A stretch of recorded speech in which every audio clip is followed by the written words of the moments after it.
Hello for the couple people who might be watching this. I'm making a video today on one of these modeling exams. Initially, this one was a little bit tricky for me. Okay, I had arrogantly thought, and I'm arrogant about a lot of these things. I'm sorry about that. But I can do all this stuff, no problem. Let's just do it. Read the test. It's not going to be too difficult. And I'm wrong as usual. I'm going to try not to get too emotional and not to criticize everybody else and all this stuff this time. Uh, this one I call JP Mandel because there's somebody called JD whatever, and there's another person who called him JD Mandel, whatever. Maybe you know what I'm talking about. JPM. I wonder who that could be. Well, this test I was going to do in combination with a couple of other tests, and I decided, let's not do that because it's a little more involved and got some different things. Now, I think about these things and I waste ridiculous amount of time on some of this, working through some of these case studies. God knows why, really. I've had people look at my website, and these people who want to come and fix my business and all that, and say you're an idiot for because you make exactly one number on your website, exactly zero. All right, I'll talk about that later. So this test has, for me, a big deal is when you read through this test. Let's read through this test, and I'll come back to these points in a minute. This was, okay, it's an operating project, so that's already operating. That's why I kind of separated it out. It's much more about valuation and synergies and all that. It's located in Switzerland. Maybe not really. I disguised my big disguise. It's PWMWAC. You know, what you normally do is put an AC like that, I think. And this test has some. I've got to acknowledge something.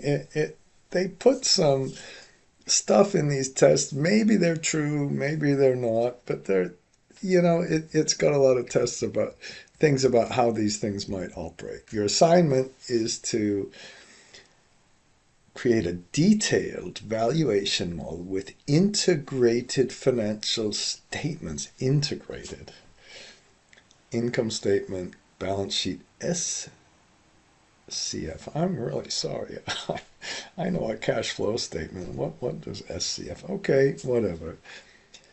And then prepare a one pager. For avoidance of doubt, they're writing this like a kind of like a term sheet for debt. Financial statements should be pro forma the potential acquisition. It doesn't really finish it. Now, here's what I get very emotional about. Okay, we're going to make the financial statements. And you've got to make it look like, oh, the financial statements are a big part of this whole thing, but really they're the output, not the input. They're at the end. You can do a whole project finance model absolutely without them. The key in a project finance model is the cash flow, and of course the IRRs and the DSCRs, and they're all based on cash flow. You don't need the balance sheet except to check your work at the very end. And the other thing I have to tell you is I have to talk about bureaucracy.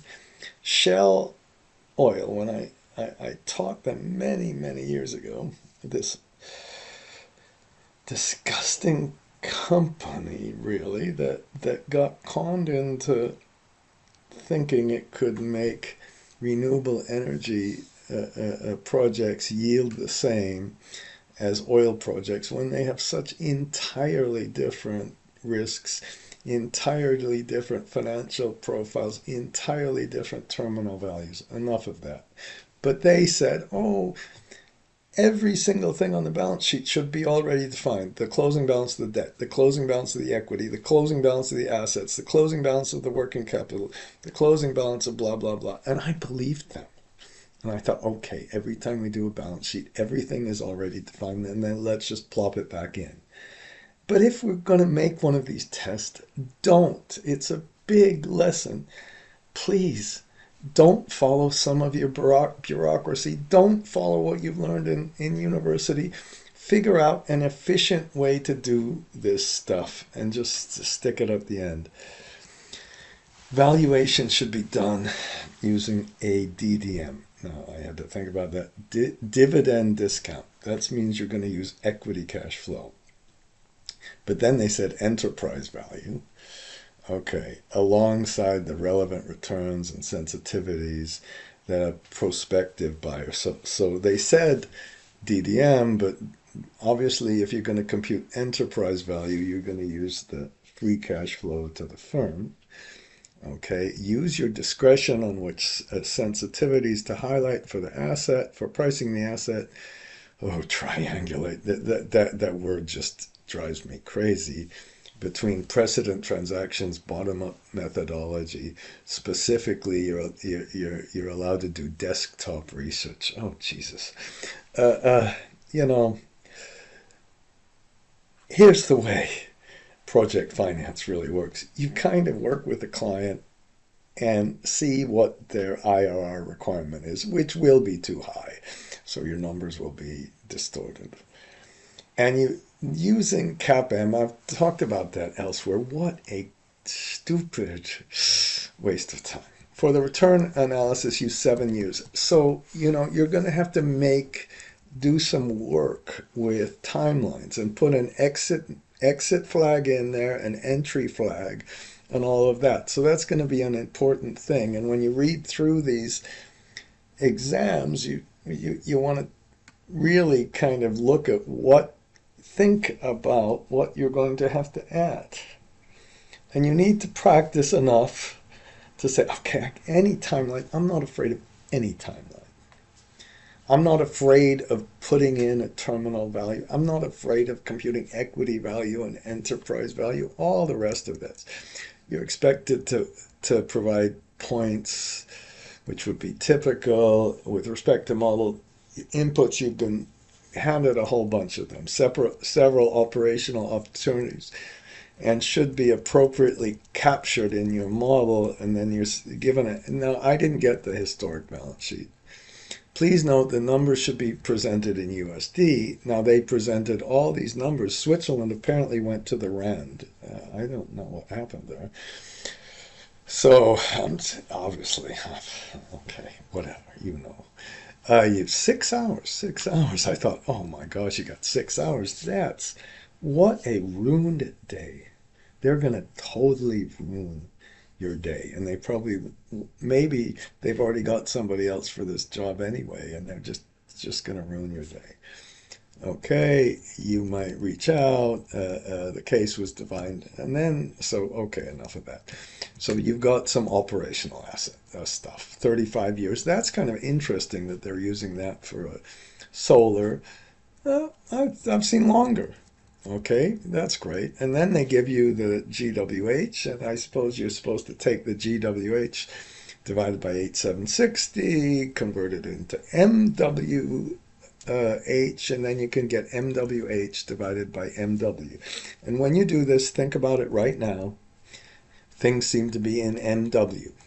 Let's put the little AC with the appropriate thing, okay? And then you've got a 20-year tariff, and then they say, they kind of screw around with the dates.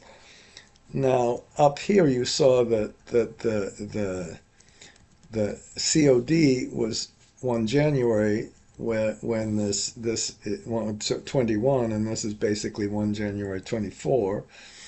Okay, so to start with, so in 23 we'll have this level, 100% indexing. So you get to index the tariffs and all that, and then you've got just a painful thing, just pain.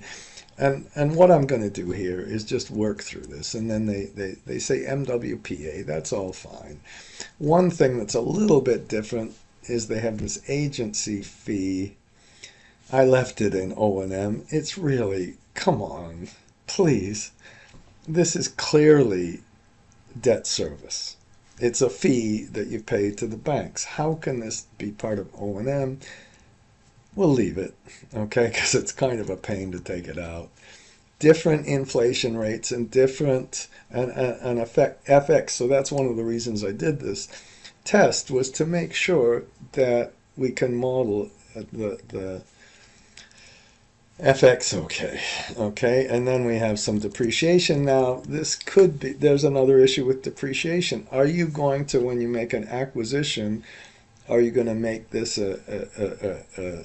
basically a exchange, a tax-free transaction, not really tax-free, where you don't write up the value of the assets for tax purposes? I'm going to leave this depreciation and mention somewhere, I'm going to hopefully sound a little smart, that says, okay, we're going to leave the depreciation. We're not going to make it a write-up. If it's a write-up, don't forget, the seller is going to have to pay a taxable gain. So it's probably better just to leave this alone, and you need some existing balance sheet, which I didn't have. Oh shit, there's withholding tax on the dividends. I forgot to put that in. So when we work through this, I got to remember to put that in. And then they have some existing debt. So just remember, I just saw the taxes. Assume new COC. I wish, for me, that like cost of capital, but I don't know what it actually is. Nobody gives me a comment. Anyway, maybe somebody will define that. I'm not embarrassed to say it. I don't know what they're talking about, really. No, that could be something like a prepayment penalty or something. And then they have a shareholder loan. I don't really know. When I originally did this, I have to admit that I didn't put the shareholder loan in. The only way the shareholder loan could really affect things would be that it would affect the taxes. They told us to look at equity cash flow. Presumably, you look at equity cash flow, including the shareholder loan, okay, and then they have a little cash balance to do. And when I'm rereading this, I'm going to show you what I've done so far, and I've got to put some of those things in. And then they have a extension of the PPA, which begs the question: should we, when we model kind of a starting case, should we model this without a PPA extension or with a PPA extension? And there's a big range in estimates, and there's some additional maintenance you need to do if you have this life extension. And then they have these whole bunch of cleaning, optimization, cycle, including new cycles, including new coding. And this life extension should have been kind of up here. Active performance monitoring. They think they're going to be able to get 25% reduction. Now, what are we going to do with all of these things? And my initial thought was, oh, okay, let's just, I guess, I just thought of something. Sorry, the 10%, usually the government isn't that stupid. But we could, I suppose, model this withholding tax on dividends and not call the shareholder loan a dividend. Call it a repayment of principal and interest. Okay, we'll put that in. And then they're saving some taxes, plus they're getting a tax deduction on the shareholder loan, plus perhaps they're getting just in case the common equity goes down to zero and then you can't pay it off, they're getting that benefit. Okay, ish, that's kind of stretching things, but we'll look at this, and then we've got, especially if it's 6 hours, we need to spend, and then they've got this refinancing, and refinancing. If you get a test and it says refinancing, you need to know one formula, NPV of dividends, because you always use they're going to make it a 15-year debt, and you have to use an appropriate DSCR. And if I would see this DSCR for solar, I'd say everybody in the world uses 1.2, just use 1.2, okay? And you might put a little bit higher if Switzerland's really a risky country or something like that, okay? And then it's sculpted. And when you do this, you need the NPV of the debt service. You can compute CFADS first. And here is the problem. CFADS is basically EBITDA minus working capital changes minus taxes. Taxes paid, not taxes that would be without interest. And if you have interest, well, the interest depends on how you're going to do the sculpting and sizing of the debt. But that the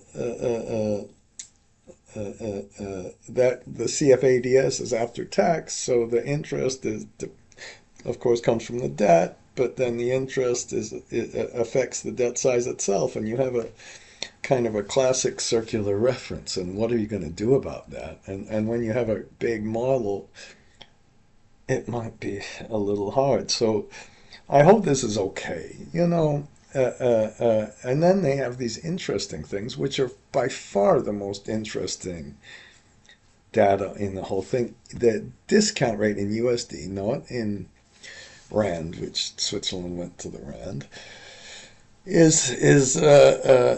have 350 solar project in 2023 of 9%, a 500 one of 8%, a wind project with a little bit higher of a return. I don't know how they got this. They probably made them up. A solar and wind plus 9%. Maybe they're saying, solar is a little less risky than wind, and should we use 8 or 9% when we're putting in a terminal value? So this has got the information. Now what I'm going to do is I've tried to do this, and the way I would think about this is, what are some of the big issues? Now we have to. I'm going to take this one out. Let's put the withholding tax withholding. I think it's got two H's. Tax and shareholder loan. Okay, I forgot to put those things in, and I think I told you I forgot to put one other thing in, which I've forgotten what I've forgotten. Okay, sorry, I'm too old for this. If this was a real test, when you're kind of starting in the morning, if you get a lot of coffee and get ready to go, you'll be good. By the end, you'll go, oh shit, this is torture. This is torture. Get me out. What a shit day I'm having because of all this. Okay, for me, the biggest thing is setting up a nice sensitivity, because you've got all of those different factors. And immediately what I would think is, let's make an input C kind of a sheet, and then have a bunch of columns with an index function to do this, and have a little code number right at the beginning, and that's going to be the biggest deal. The second one is all of those operational improvements. I think they were kind of supposed to be synergies you get.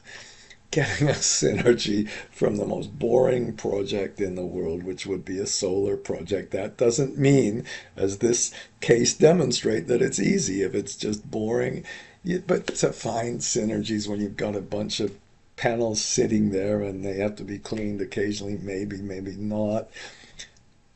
To imagine that you could change the operational characteristics of this thing a lot is kind of fantasy, but that's what they put in. And then this case has when they had the inflation rate different in Switzerland, it's going to be much higher than in US because, you know, Switzerland is a very risky country compared to US. The US has no political uncertainties.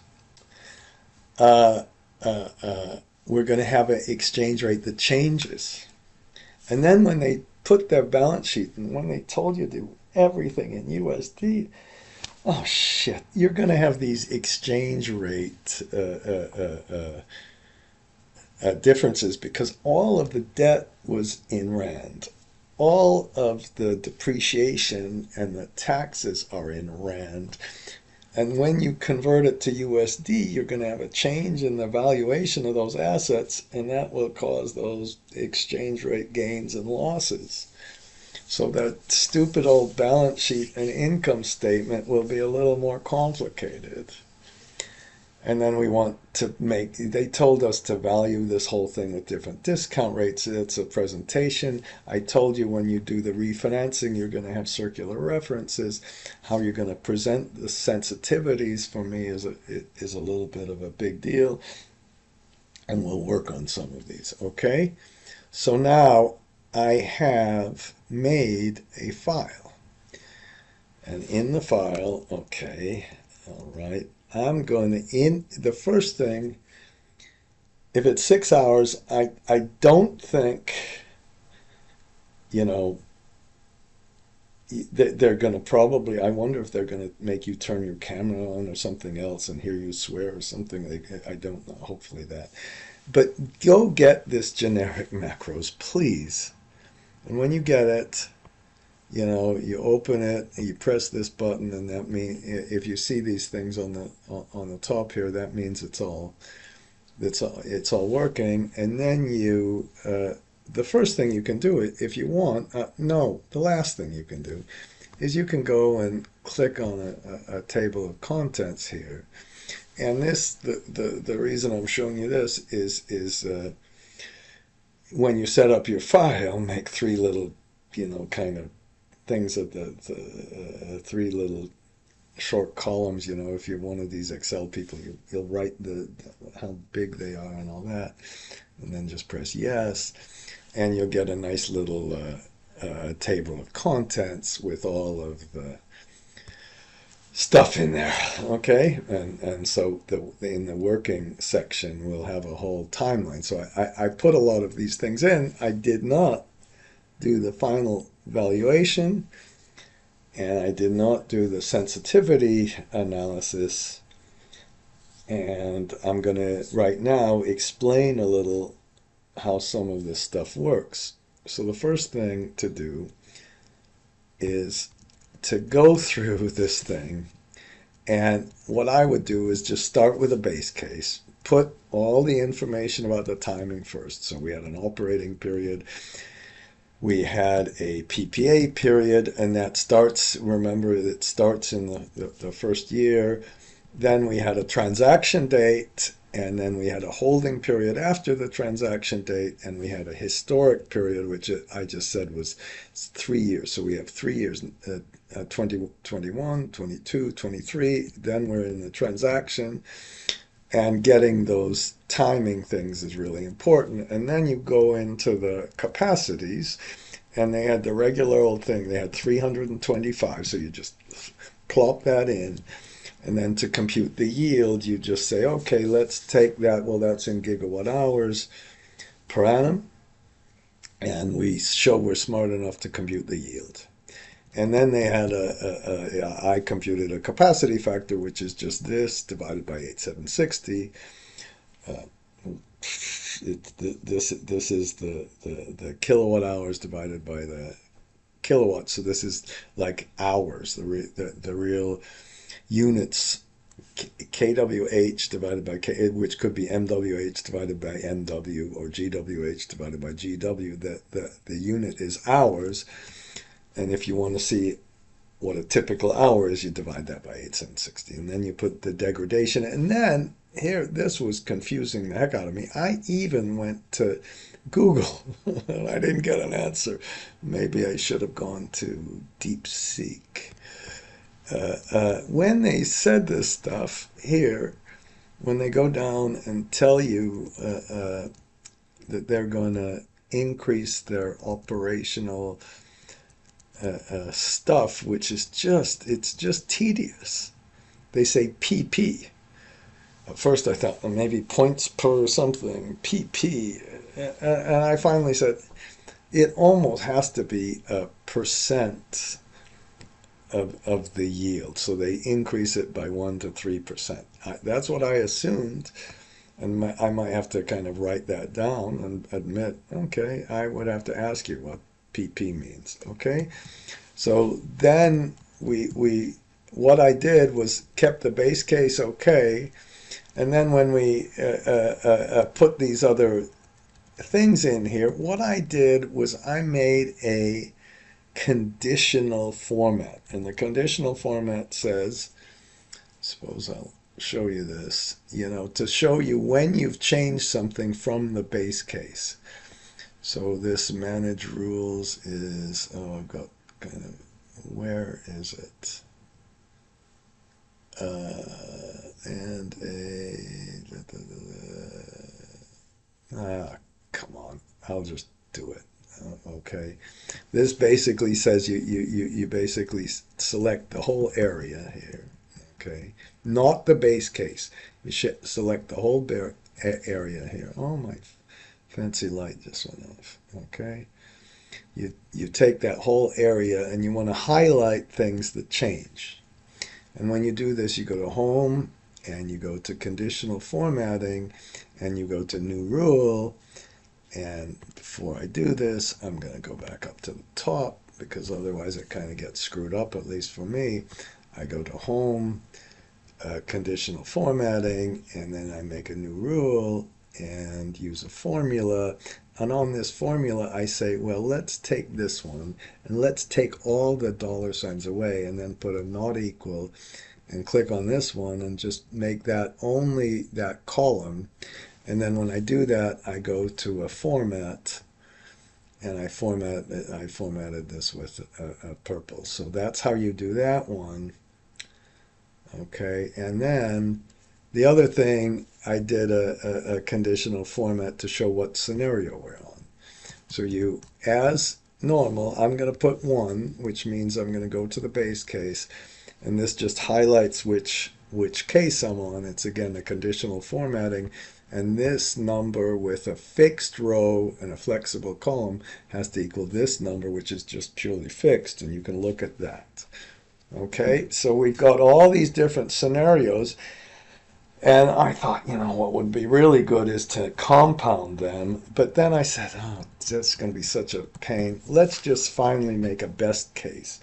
So this could be like a case where we say, okay, we're going to perhaps make a valuation from a base case, and all these improvements we put, that's going to give us an augmented IRR, or I suppose, you could say, here's the value with the synergies, without, you hopefully buy the company without the synergies, and then have some kind of demonstration of what these synergies do. So there are all these enhancements which came from cleaning and the worst case, and we could put more cleaning cycles and we could put some monitoring in. I think these are kind of real inventions. And then they said, oh, we can reduce the O&M cost because of kind of new ways, and everybody's coming in and figuring out how to do this for less. And then we could put some refinancing in. So we could do this whole thing with and without refinancing and start showing the separate effects. And eventually in this summary, we could kind of add a graph. And when we add a graph, I haven't done this, we could add a waterfall graph, which kind of shows, which things really work and which don't. And I think that's almost enough. Then we have the different inflation rates and the starting exchange rate, so put those in a separate section, and then the price. And then we have a post PPA price, and should we use a lower renewal scenario and just at least show this. So the good news about doing it this way is we just put our different numbers in, and then we can make a presentation.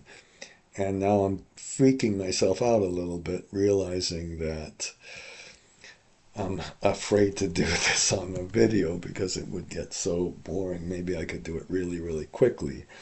And then I put all the data in, okay, but then we had some added cleaning, and they put that as really low numbers and cost of monitoring. So I think what they want to do is make sure that these synergies add value and don't deduct value. And then they had the big one, which is in year 5. So you need a kind of timing on all these things.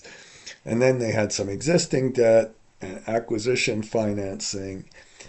And let me put in a couple of more things, since I've forgotten to do this, because I'm going to put in a withholding.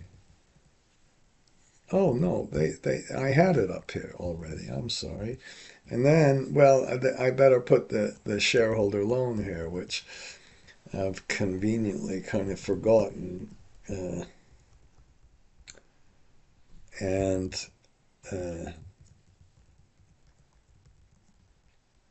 the big thing is, please, now, I put this in B. I need to put this in C instead. And the big thing is not to get freaked out by any of this stuff.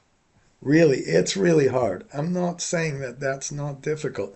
I would be totally freaked out if this was, if I hadn't done a lot of modeling before. And the only advantage I have at anything is that I'm just so old and I've done this stuff too many times, and what a miserable life this really is. But let's go up and get that shareholder loan and just have a practice on this.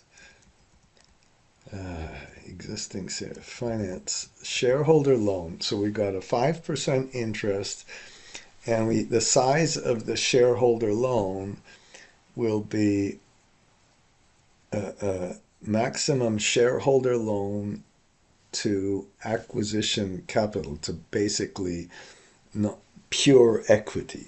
I'm gonna write it like that to make it a little simpler. So a shareholder loan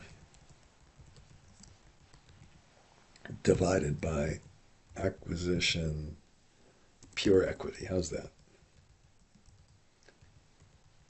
And let's just, now if we have a whole bunch of scenarios, I kind of don't know what to do with it. And notice that it put this different, but then when we put it all together, we'll just have the whole thing. And then if you've got generic macros open, you can use this. Now, one of the things I don't understand is why you would not use tools that are available, and why you would be so arrogant to say, I'm going to do this myself because I'm so fast at Excel, I'm so good.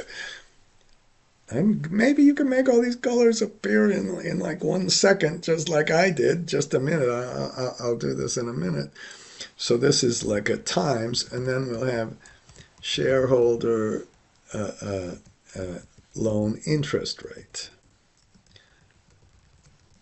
Okay, now this might be too boring, all this 5%, and then you can just press Shift Control R, Shift Control P, and then if you would like to redo this coloring, you press Control Alt C, and you make sure that you're not going to clean out the conditional formatting. We don't have anything on the top, so let's just go. And of course you can change your colors and all that stuff, okay? And so it left our conditional formatting and just did that. And then we write the index formula, and we take all of this stuff and put this in, and then just use the F4 key, Shift Control Q, and then you can press Control D and put a percent P.A. And doing things like This also drives me crazy. Doing things like getting a nicely structured input sheet. Now, if okay, let's say I don't get the shareholder loan modeled exactly correctly, or if I don't put the exchange rate into the balance sheet or something else, at least if I was doing this, by the way, I think this should not be an input, so sorry about this. So what you could do here is make sure and do this and reset the colors and make sure do not do this. Don't remove the conditional formatting. So we're going to leave the conditional formatting in and press one more Control Alt C. This is still unchecked, so we put the color of the sheet in.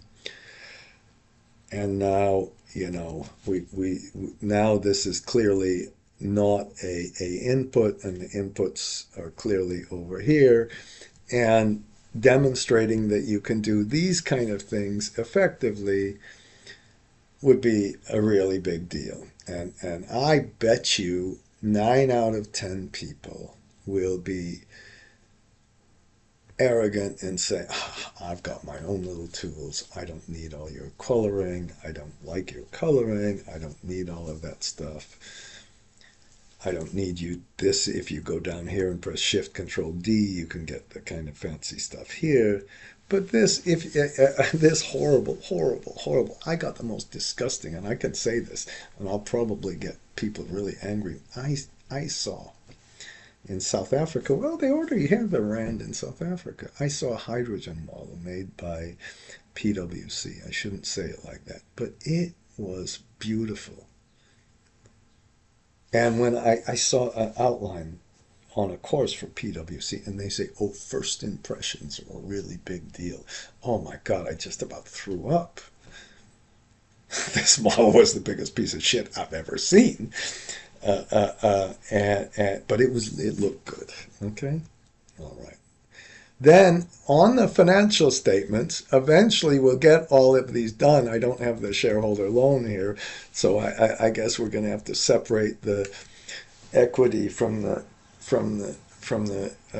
shareholder loan. And frankly, I don't know how you'd account for the withholding tax on dividends. Really, you could put that as another tax in the profit and loss statement, and then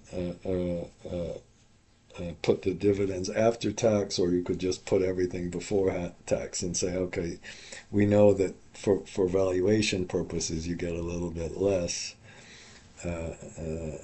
Sorry if I don't know the IFRS accounting for the withholding tax on dividends. Maybe somebody will say, oh, I'm really smart, I know all this. So that then we get to the working, and these financial statements come at the end. You can put them on a sheet earlier so it looks like you've you've done them, because that's what they want you to do first.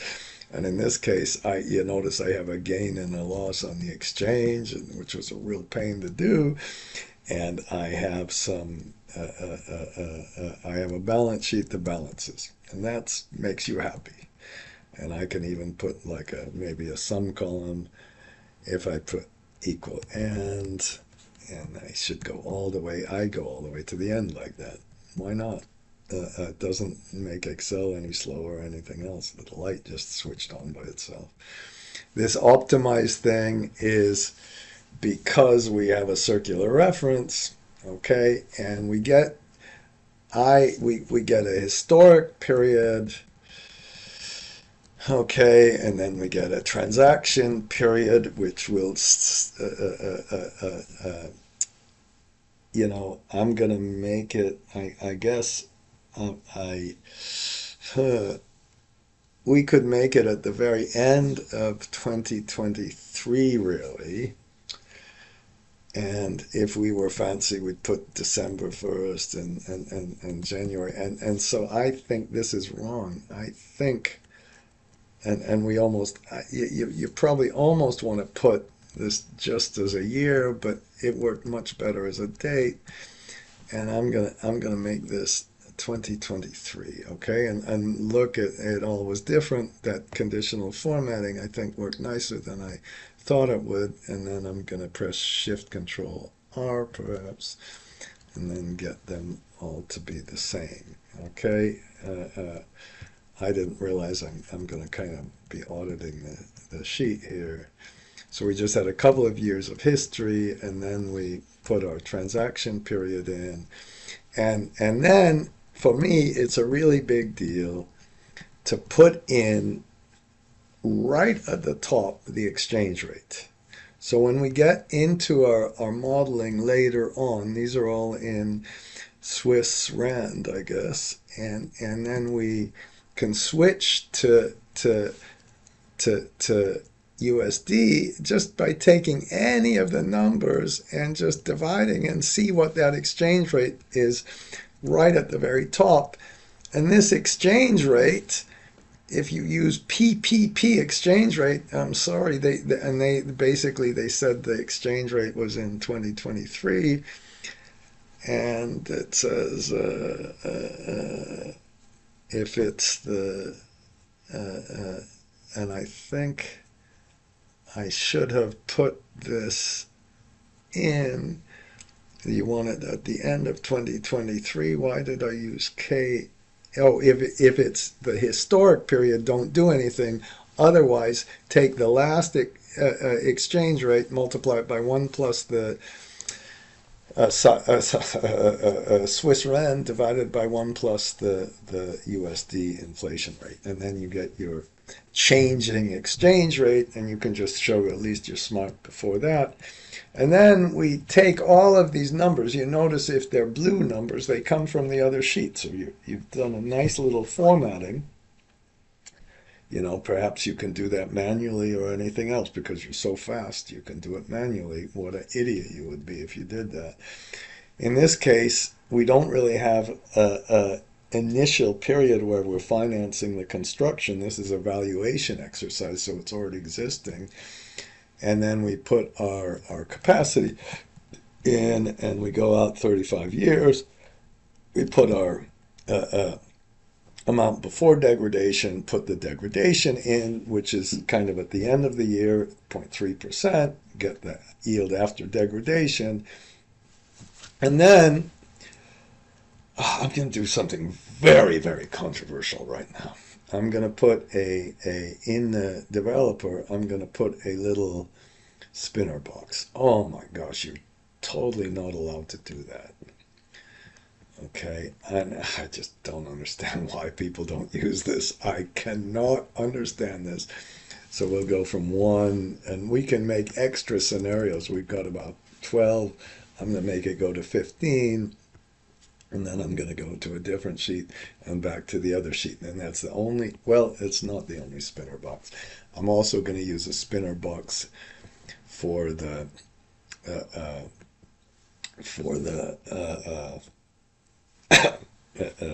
discount rates.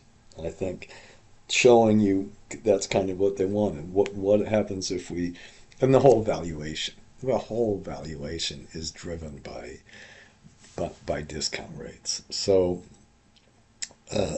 I'm just going to put this over here. And what I try to do is, in that best case, I try to put all of the, this is kind of the worst case without even a PPA extension. And this is the best case. So we have all these yield improvements coming here. They're really not very big. Okay, and that's the problem with solar.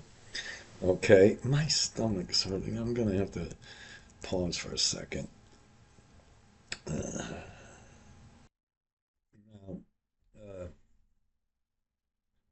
okay, and then this is, of course, there's nothing in rand, nothing in USD. And then I put the inflation indices in, and in the case, they kind of told you that everything is flat until the transaction occurs. And they said, oh, the price was this. I think they said in December of of 2023, you could do this. You know, why don't we do this just to shut people up? It would make no difference at all. Uh, uh, uh,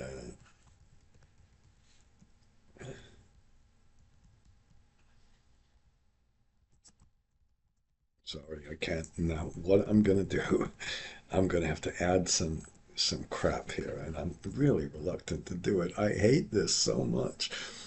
And the day of period. How that? And what you need to do then is up here put equal E or month. Let's do this. And how about 11? Okay, and then shift control. Oh, it looks better, you know. So okay, nobody can criticize this. And then of course here you press Alt WFF and Alt WFF, and these for me are the key timelines. It might be the fact that you don't need all of these, but you certainly need that exchange rate up at the top. Okay, I think, in my opinion. But then we get to the PPA flag, and this PPA flag right now, the PPA period is 20, and we've got, because we've got 35 years, 35 minus, we've got an additional 15, and this, I'm just gonna go crazy. I told you I have very good friends in who do some of this F1, F9, not them, because F1, F9 split up and became grid lines and all that stuff. When they do this fast modeling standard, they put all the timelines on a different sheet. And I've talked to clients who use these models and they hate it. Put and I put the timelines where you're going to do this. If you start putting all these different timelines in, and now I've got another call. I've got to, okay, just a minute. All right. So let me see. And then there was this 20 to 40% reduction. You know, if you go down to this case, we had a lower PPA amount. So this would be the reduction, and then this would be the net revenues. And we need a clear thing for net revenues. Then I restated the capacity because these were all rand per megawatt year, and we inflated that at the inflation start, which, okay, they could say, oh, they didn't tell you when the inflation started, so I just assumed that, and you just have to make a kind of an assumption. Now, up at the top, we should always have a sum column, okay, and so you know, on the revenues, the production, we don't really have to sum, I think, here, but and I put a little shortcut key called Shift Control V for Victor, and we get this number. And is this the same format? I hope it is. We can see, is this really true? 23 million. Oh no, the net revenues are 17, and the subtotal on the O&M is 5. But then we have this case with the O&M reduction, and I hope you can see, you absolutely, come on, where this reduction in O&M cost, which is this, where was that? The 25% reduction. That's the big synergy in the whole thing. If you value this company without this reduction, and with this reduction, although as a percentage of revenues it's still almost nothing, that just illustrates that solar you can't do anything really about, okay? And then maybe Shift Control V for Victor to show you this. And notice that we've been very explicit to do everything in RAND, but then when we get to some kind of, I did this with Evie Dot, then luckily we have all the exchange rate stuff at the top. And if you can't press F2 and you can't, ooh, that was a horrible one. But if you can't see almost exactly what's going on with all of the numbers and you have some long formulas, you should go to Excel prison and have to watch a bunch of my horrible videos. That's what they could make you do as punishment. Okay, and then now when we get to the depreciation, I think there was some kind of historic balance sheet that was provided that I didn't get. I made up a number for their initial cost, and I made up a depreciation number that could be written up, and you better make sure that you stop it, and the sum column will make sure that you depreciated the whole asset. And then you get taxes on EBIT, which is not the real taxes, but those are the taxes theoretically you should use to compute the enterprise value. And remember, they said compute the enterprise value as well as this. And of course here I made a mistake and I didn't put USD. And I can even kind of sum that, and then we can get free cash flow after tax. Now, normally, both in USD, and maybe we should not have this. Is so important. Maybe we don't need a space. Okay. So far, I hope you've demonstrated a lot. Okay. This probably would have taken at least 3 hours to get to here. And then we have some financing with the existing debt, which is really painful. I should have made an opening balance and a closing balance, but basically they said after 5 years you could refinance the debt. So in the refinancing case, you're going to pay off this debt and you're going to get new debt. Okay, and then you can put the year of the refinance. And when you get this refinancing, here is the painful part of that. First of all, you're going to have to get some taxes. And the taxes, is that initial spelled right? No. I told you when I got audited with a model, they told me my spelling was incorrect, and then I just love this story too much. I repeat it too much, and then they spelled the word spelling incorrectly, those auditors. And then we have the refinance debt, the interest on the refinance debt, but notice it's not there, and I have to click this optimize button, and then it gets there, and that's that circular reference. And this is kind of interesting. It took a little bit of time. And I have this wonderful method called this UDF method, which I'm trying to sell, and I'm getting too old right now, and I'm really worried about my life. No, I'm not worried about anything, really. Yes, I am. I'm worried about a ton of things in the world. But at some point, this UDF, just when you get a really big model, these copy and paste can just clunk around and not result in an answer. And I've done a goal seek together with the UDF. Enough of this advertising. So then we have this debt balance, which I should call it refinanced debt balance. And we were smart. We said, here, what we did is we said, okay, we're going to take the CFADS, which is the EBITDA minus the taxes. I hope that's what I did. Okay, but we put falses here. So when we make the NPV calculation, we start at the right place. That's a big deal, and I've talked about that in many, many other things. And then they said the interest rate went down by 2%, which was a complete fraudulent kind of thing to assume. This 9.9% supposedly had a 2% margin in. So somehow they're magically reducing this JBOR or SwissBOR or whatever we do. And so that's kind of an implausible assumption, but we made it anyway. Okay? And then the net present value of all of this, and by putting false and not zero, you get the NPV in an annual model just right. And then you can put in the refinance debt balance, and these sums are wonderful because because they show you that the amount you refinanced right here in this period. Now, and they said this refinancing occurs in year 5. They made that assumption. So up here, when you do your refinancing somewhere, you have to put this year 5 and put another flag in here. My God, is this a hard test if you really want to know if you really do it correctly.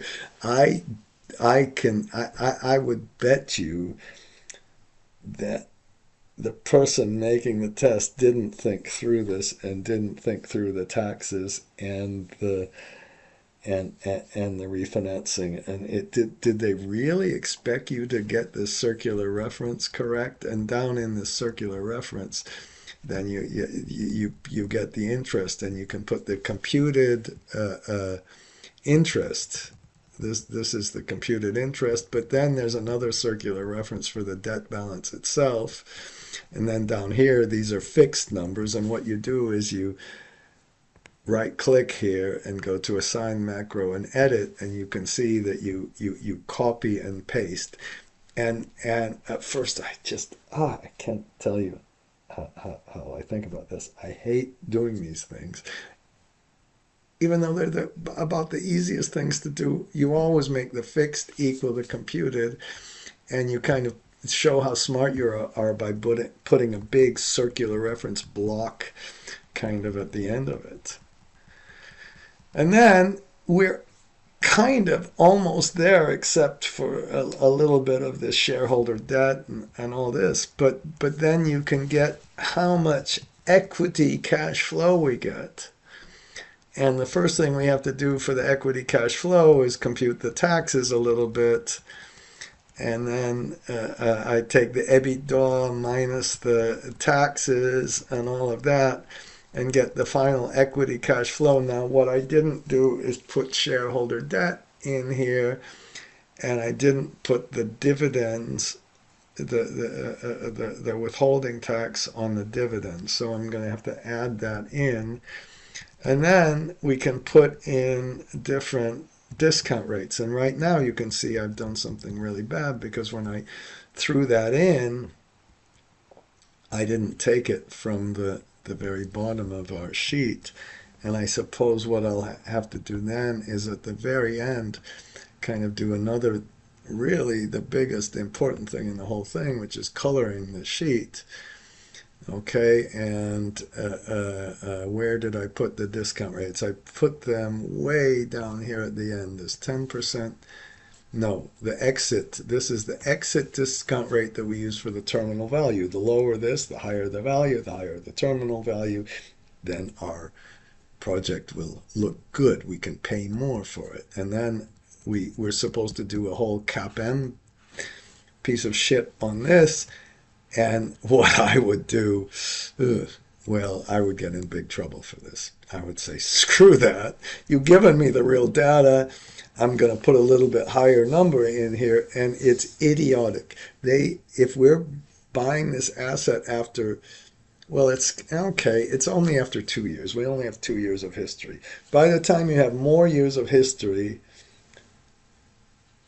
the risk is going to go down, because remember, these are the most boring projects you could ever imagine. And after you have the panels sitting there and the sunlight shining on those panels, all right, maybe a little bit of global warming, gonna heat the panels a little hotter or something like that. But basically, the risks of the sun coming up and down, that's what you have. And the risks of different cloud patterns from one year to the other, which are almost nothing. Okay, so you have very safe assets. So this kind of saying I'm going to use a 10% discount rate to start with, and then another one to finish is kind of silly. And then I started putting the balance sheets together, and this was the pain. Okay, and I've gone around with different formulas. If you take the plant in Swiss rand and then put the plant in USD, we have that plant, maybe like Shell said to do, we have those two numbers. Well, the assets are reduced because of the net asset gets reduced from year to year. Part of that reduction is due to depreciation, but part of that is due to the change in the value of the asset from the exchange rate. So if we put this stuff on the balance sheet, we're going to have a additional decline in asset value, which is a loss on the income statement.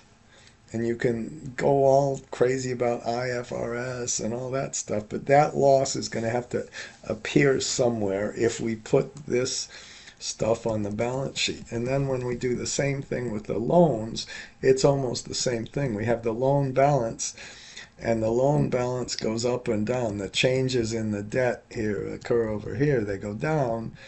Now, part of the changes in the value of the debt is just from the repayment of the debt, but it's also as the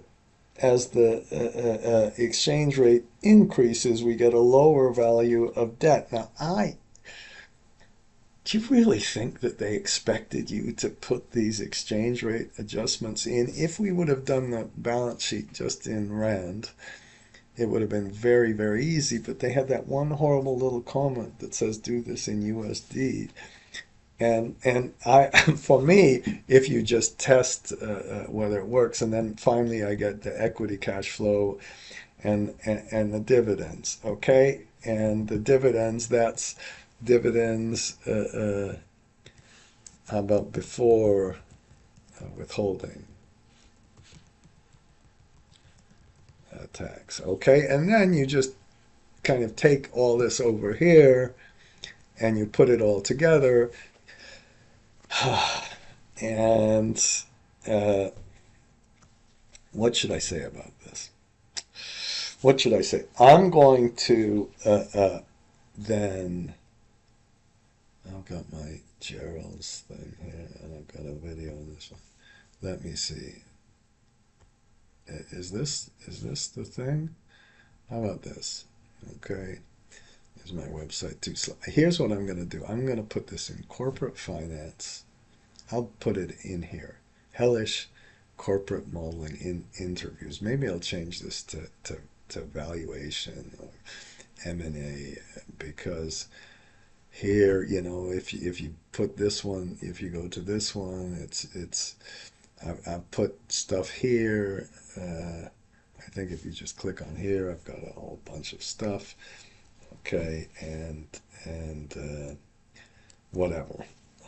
Maybe I'll put it here, and I'll give you the Excel that I did, which might be wrong. Put the video there, and so for the rest of the video, right now I'm going to pause, and then after that I'm going to make a very quick kind of putting the rest of it together, and I'm going to, so it's the Excel, I'm going to do that much more quickly, so you can see it and then just follow along with it. Okay? Okay, now I'm going to try to record. Now I hope I can see this. I have to look at it on a small screen. Okay, so the first thing I did was, okay, let's put the withholding tax in. So we put the withholding tax, compute the dividends, and then we can compute the actual return you make after the dividends. And then when we do our valuation, the first thing I did in the valuation is computed the NPV of the future cash flows, put a flag in for the terminal value, and did that after the withholding tax. So you can see what the real IRR is after withholding tax. And then we adjusted it for the holding period. And now we have the holding period. Now if you put there, you want to verify this. And the reason we want to verify this is, so I'm going to put a cash flow, I'm going to put an outflow for the amount we spend, our valuation, and then finally we can put an IRR and make sure that IRR is the same as the target IRR, the discount rate we used in the valuation. Okay, so that's the that one. Now, the other thing is we'll make a summary page, and in our summary page, we'll fix the valuation and then see what happens to the IRR after we fix the valuation. So we're just going to copy and paste it from the base case. And then after we copy and paste it from the base case, we can put the synergies in and see how much the IRR increased because of the synergies, assuming we're going to pay for the, we're going to do a valuation and get a valuation from the base case. Okay, so now I did the enterprise value. I just took the EBITDA at USD. Everything has to be at USD. I get the taxes wrong here. I remember that. So we have to get the taxes right. The taxes, these are just the taxes on the EBIT. Okay. And then, oh, this isn't that bad. It's kind of bad. Okay. And then once we get that, basically free cash flow after tax, then we can put the valuation of the free cash flow. Now we have to get a terminal value, and we have to get some kind of discount rates of this free cash flow. Now, this company, Mandel, they wanted you to do a whole bunch of analysis of the WACC and the discount rate and the beta, and what that would be a complete waste of time, but you'd probably have to do stuff. And by the time, frankly, by the time I did all this, I'm probably close to 6 hours, and I just throw some crap in about betas or something like that in to get all of that. So then we're going to value this company at the base case, and when we compute our value, we're going to also put the enterprise value, and then we're going to get all these other cases, okay, and then we can get the IRR with the synergies. That's what I just talked about. And we can also get the project IRR from that enterprise value. And then we can do a whole bunch of sensitivity cases. And what I'm going to do now is just get the titles of these different sensitivity cases and see what happened to the IRR you actually realize with all these sensitivity cases. And I have to do some more. And later I'm going to add the one where we have the a shorter tenor. Okay, and this is a lot about, well, it's really important here. I think this is a really important part of the whole thing. So I think I put the discount rates in for the enterprise value. Okay, and then we have to put an exit value, and I changed this later on a little bit. Okay, and we did a little coloring. Okay, so then we get the NPV of the cash flow, but that's the exit value. So for this enterprise value, we better take the NPV of all those future cash flows. You go one forward. I was afraid I didn't do that. Okay, and then we need to say, okay, well, what is our terminal period? So we'll get the flag that we already did. And that flag is from down there, and then we'll put in the terminal value. Oh my gosh, okay, maybe this is okay. And then we get we take the NPV just in the terminal value, and then we put our holding period. We had another flag for that one. Put all our holding period in, and then once we have that holding period, we can get the total cash flow over the holding period, okay? All right, and that we add the terminal value, and then notice how I put those as false. If you put those as false, it'll do the discounting correctly. And then we'll discount that at our target IRR, okay, and put the NPV of all of our holding, and that's how much we pay for the enterprise before the debt. So we can use either one, the equity value and the enterprise value, as they told us to do, and then we can kind of put how much we're going to pay, and I copy and paste special as values right there, and then we put that in, and then we can put a little cash flow over the holding period and make a negative for that first outflow. And then after you make the negative for the first outflow, you notice I put it into the constant column. Okay, and then we can make sure that our IRR is correct, and that's what I just did right there. So that IRR so that's kind of just like a verification. And then we did the same thing for the equity IRR. I did the copy and paste, and we made sure that everything's okay. All right, and then we put hmm, the oh, this is the shareholder loan. Okay, oh my gosh. And then we have to recognize that one of the things about the shareholder loan is that this could affect the taxes, and it could increase the IRR because we have a bigger tax deduction. Now, in the real world, there are a lot of limitations on how much of the shareholder loan you can actually deduct, and that depends on the country. Okay, but I made a kind of aggressive case, assuming we can deduct that shareholder loan, and then what we can put in that thing that said the shareholder loan was 3 times the other thing. I don't know what just happened there. Okay, and then so if it's 3 times, that's 75%. That means 75% of all the equity will come from the shareholder loan. Now and then we'll take our valuation and put our shareholder loan based on that fixed valuation. Okay, and then when we compute the shareholder loan, typically what you do is make it a kind of 100% cash flow sweep. So the shareholder loan gets everything first, and you put the shareholder loan debt balance and put an opening balance, and then after that you add the accrued interest, which you don't pay the interest. I said everything's a cash sweep, and then you put less the cash flow. We also have to put the amount of and then I put the 5% rate. Now there were so many things they didn't tell you in this. One of the things they didn't tell you is if that rate on the shareholder loan is in USD or rand. I put it in USD, and we'd have to make a note of that. And then I said, okay, well, let's see how much we issue, and then we get the accrued interest from below, and then you take all the cash flow and you use a minimum function of the opening balance or the cash flow. Then you put the closing balance in, and of course I'm going to upload this file so you can see the calculations because I'm going pretty quickly here. And then we pay off all the shareholder loan. I use Shift Control E to make a little underline big. That's a really big deal. Okay, and that's from generic macros.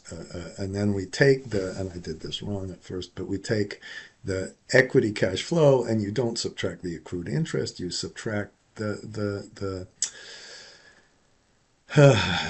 why did I put okay, and I said okay, well, let's pretend that the shareholder loan doesn't pay this withholding tax. So we've avoided the withholding tax, and we've deducted some other taxes. Maybe you can get away with this. I have no idea. That depends on the tax law, and of course nothing was defined in the case. So just to show that you thought about this and made some assumptions about this, and you kind of say, of course I can model this.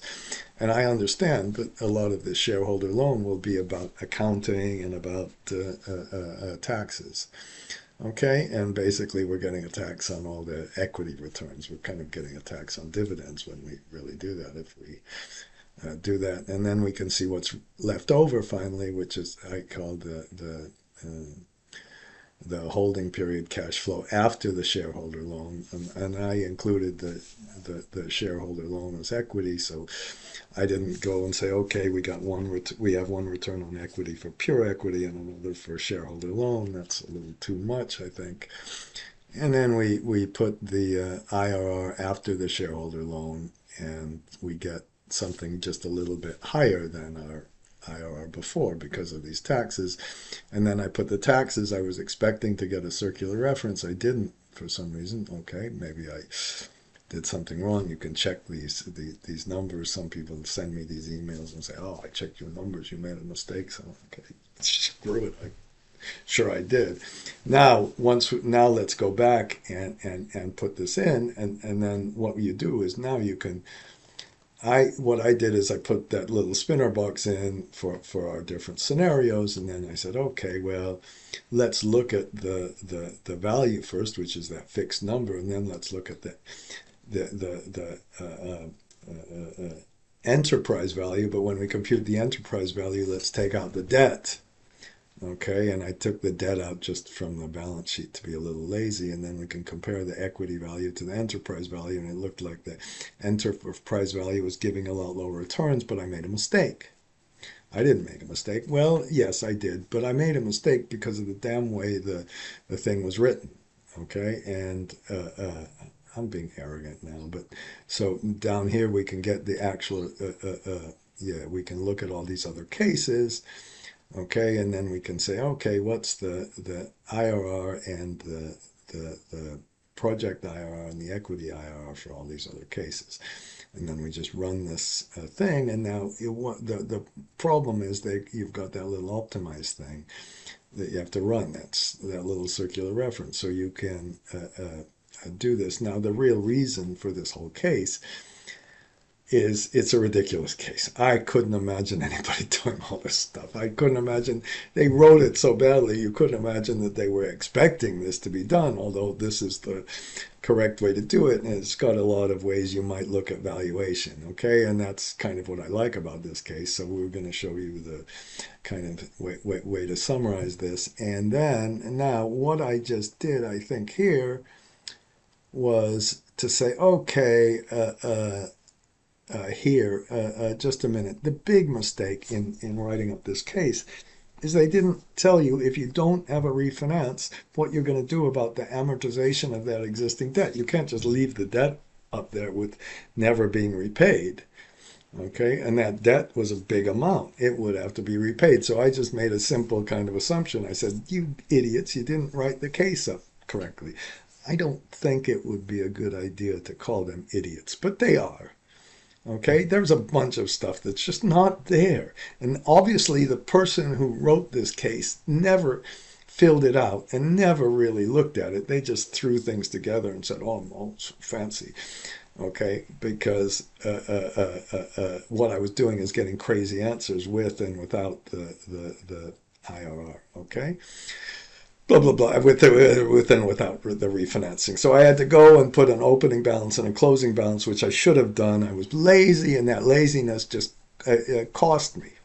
It's old Napoleon's, whatever. Dress me slowly, please. Dress me slowly. Do it slowly because I'm in a hurry. Okay, that's what he said to his presser. I used that saying way too much. Okay, then we now the enterprise value and the equity value are kind of similar, and then I computed the equity value per kilowatt and also the enterprise value per kilowatt. I put different discount rates in there, and now we can kind of do the whole thing and look at everything together. And now I'm going to summarize all the data together. I'm first going to make a range name for the equity result. So we're going to look at all these cases, and then I'm going to make a range name for the IRR result, the project IRR result. And then because we have these macros in, we can't use a data table. Otherwise, otherwise we could, but you've got those circular references, and if you, I suppose you could have done this with the iteration button, and now you can see, okay, what happens whenever we're doing this. I don't know what happened there. I went too far maybe. So now we'll make a tiny little macro that says, okay, I'm going to put the scenario number here. Accidentally, someone made the thing too big, and then okay, I said, oh, it looks bigger, it looks a little better smaller, and then we go here. I didn't need a range name here, even though I put one. Okay, and then I go and start making a new macro, and that macro I called scenarios, and I shouldn't have called it scenarios because we already had the range name scenarios. And then what you do is on the output you put dot cells with one row and how many columns you had, and or we get a counter for the columns, and then you make it equal to the first one equal to the equity IRR. You copy that whole thing and make it a range name, make a little do loop around it that goes from 1 to 12. It should have been 1 to 11. Copy that and make the project IRR. Then once you've made the project IRR, now I didn't define those project IRR and equity IRR range names. And then you say you define that scenario number in that one sheet, and I put a little comment here even, and And then once you put that in, it's really easy. The macro's not that hard, but you've got to name the ranges. And then once you run it, you'll see that I named so I'm just naming here the project IRR and the equity IRR. Okay. And once we've done that, we uh, uh, put the copy paste in too. That was a big deal. So then that's kind of the whole circular reference problem. Then I make a little thing and it says, oh no, you can't do that. So I got to rename scenario and I called it something else and I right click on that, call it run scenarios, and then we put that in, and shockingly enough I saved the file first and it kind of works. And notice how it slows down for those refinancing ones because we have that circular reference. And then I have a whole bunch of IRRs, and at least we have a nice little presentation. And the final thing let's do is let's make a little graph. So I put an equal transpose, and I get all the sheets together, and then I say, okay, I don't want everything. I'm just going to take a selected numbers of these. All right, and then after we do that, we can use the X lookup because you can't use the lookup because it's not in order. So we use the X lookup, take that, and take the equity IRR and put comma zero, and you get all the equity IRRs, and then you can make a nice little waterfall graph. Now, when I did this, I did it wrong at first, so that it doesn't look like that. So I had to delete that, even though I thought I did it right. Then I made the last one a thing, and there's something wrong with that one, obviously. So instead of doing that, we put the incremental amount, and I did that wrong. I should have fixed the incremental amount. And then we moved that, and then that didn't work either. So I had to make one more, and we have to move that back one, and then we copy it, make the a waterfall graph, set the last one as a total, and then you can start to see that. And I still did it wrong because I should have copied all of those scenarios should have been compared to the base case, not the incremental case. And you can see the effects. It's kind of interesting for me that the real big effect came from refinancing. Okay, so we get a big upside from if we believe we can refinance, because when we refinance, we get more debt than we repaid. And that's kind of what I've been saying forever. And then I stopped this, and this is part of the Excel, and then I stopped. Bye.